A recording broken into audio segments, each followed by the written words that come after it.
So in this video, I want to talk about how to get into mountaineering. Maybe you're a hiker and you've been at that for a while and you want to take it up to the next level. Maybe you're a sport climber, you want to get into traditional rock climbing to open the doorway into alpine climbing and real technical mountaineering.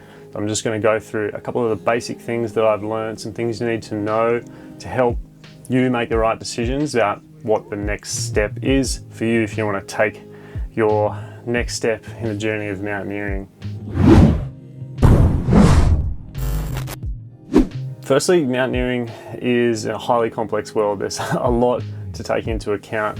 There's a lot to learn. It's a really quite a long process of building up the skills, building up the self-confidence and building the level of fitness that you need to be able to go and climb mountains of any size. So in this video, I'm going to go through a couple of basic things. Firstly, we're going to talk about the three basic things that I think everyone will need if they want to take this step into the world of mountaineering. Then we're going to go through three things that I think you should know to help you make the right decision if this is the right thing for you. And at the end, I'm going to give you an opportunity to actually chat with me, because a lot of this stuff is really technical, it's very nuanced, so a lot of this stuff is just better done one-on-one in person. And I'm happy to give you 15 minutes of my time just to get you in the right direction. So more on that at the end. Okay, so three things that I think everyone really needs to be able to take their first steps into mountaineering. The first one is just some basic gear.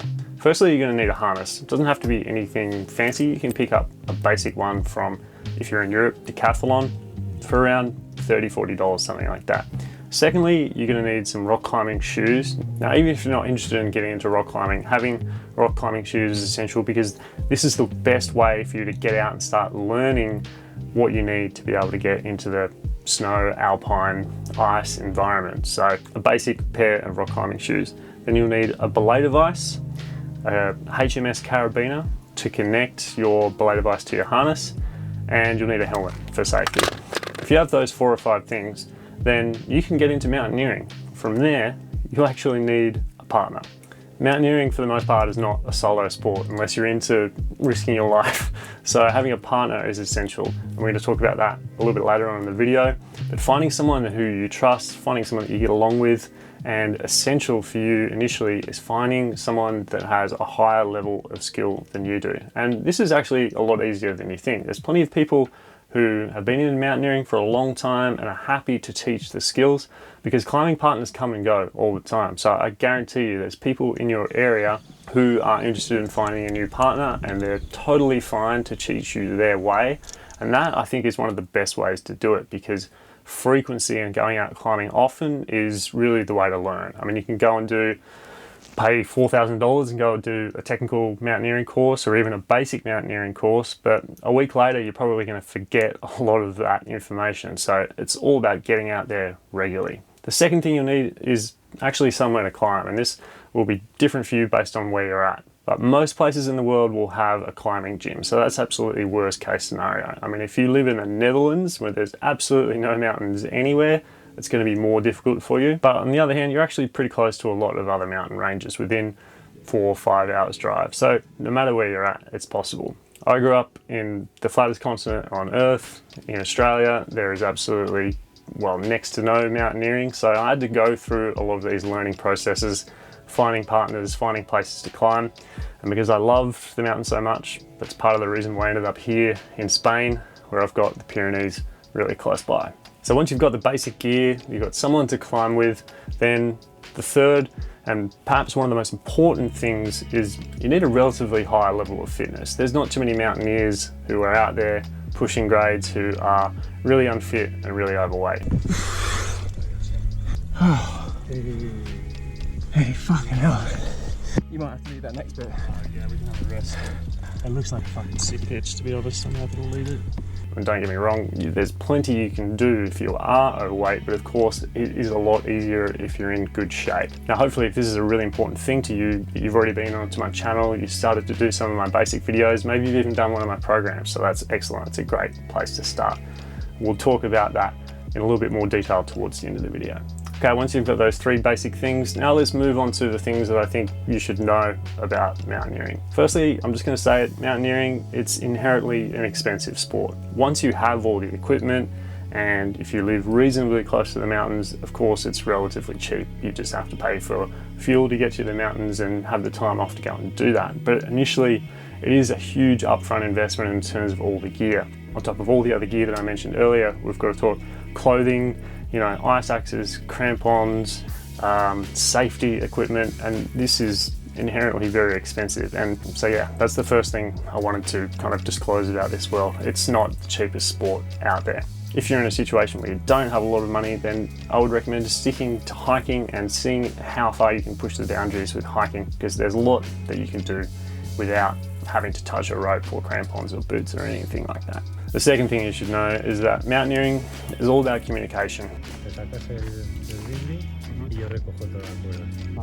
This comes down to knowing your partner really well, knowing their limitations, knowing the route, knowing the gear, and then being able to communicate clearly your limitations, because there's nothing scarier in the world of mountaineering than realizing that you've taken on too much of a responsibility and you start freaking out and you're literally hanging off a ledge with your climbing partner 20, 30, 45 meters below you on a rope, and you've got all of a sudden no idea what to do and you're panicking. This is where the power of mountaineering lies. So much of this sport is just being confident in yourself, knowing your shit, knowing how to get yourself out of tricky situations. And even though I've been through a lot of these situations, I have got to the point where I'm very comfortable taking a beginner and going up and climbing just about anything, because it is relatively easy to learn if you've got the right mentor. But bringing it back to communication, this is honestly one of the most important parts of mountaineering, just knowing what your limitations are, communicating that to your partner and building that level of trust, because it's just you two up there in the mountain and you have to look after each other and you have to be very open and honest about what your skill level is, what you're comfortable doing and what you're not comfortable doing, because if you push the boundaries too far, then you die. Or at least that is a big possibility. Mountaineering is really high stakes stuff. This is not just walking in the wilderness. You have to be very dedicated and very serious to be able to build the skills and knowledge to be able to go and do this. Otherwise you put yourself and anyone else around you in the mountains at extreme risk. So it's important that you know that first. It's about knowing yourself better, knowing what your limitations are, and being able to communicate that clearly to the person you're climbing with. Third thing that I think you should know about mountaineering is that it does require a lot of motivation. It's easy to sit on YouTube and see beautiful videos of drone shots going over mountains and think, oh yeah, I want to be up there.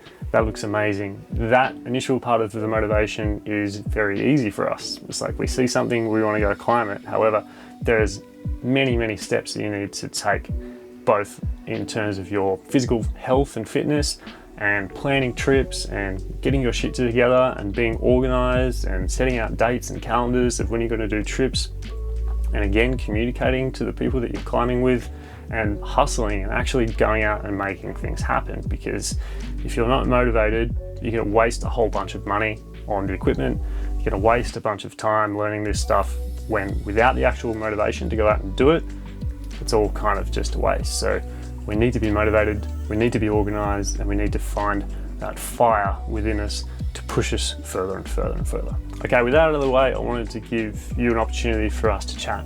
The reason why I'm doing this is because I'm predominantly a hiking YouTube channel, and I do want to kind of expand out into the mountaineering world. So firstly, I want to know, A, if people are interested in this, B, what do you want to know, C, where are you at with your fitness level right now, where are you at with your lifestyle, do you have mountains nearby, what kind of climbing do you want to get into, is it going to be technical or more classic mountaineering? We can have a chat about your fitness level and what steps you might be able to take to improve that, and we can talk briefly about what might be a good goal for you to start getting into mountaineering. What is a good first goal for you to set on the horizon to keep you motivated, to keep you working towards that, no matter where you are in the world. And hopefully that'll get you one step closer to the summit. It'll be helpful for you, but it'll be extremely valuable for me. So how do you go about booking me in? Well, just DM me on Instagram. If you don't have Instagram, hopefully you have Facebook, send me a direct message. And then from there, we'll just organize between us to have a quick 15-minute chat, and I'll do my best to help you out during the time that we have. Thanks very much. I'll see you on the summit.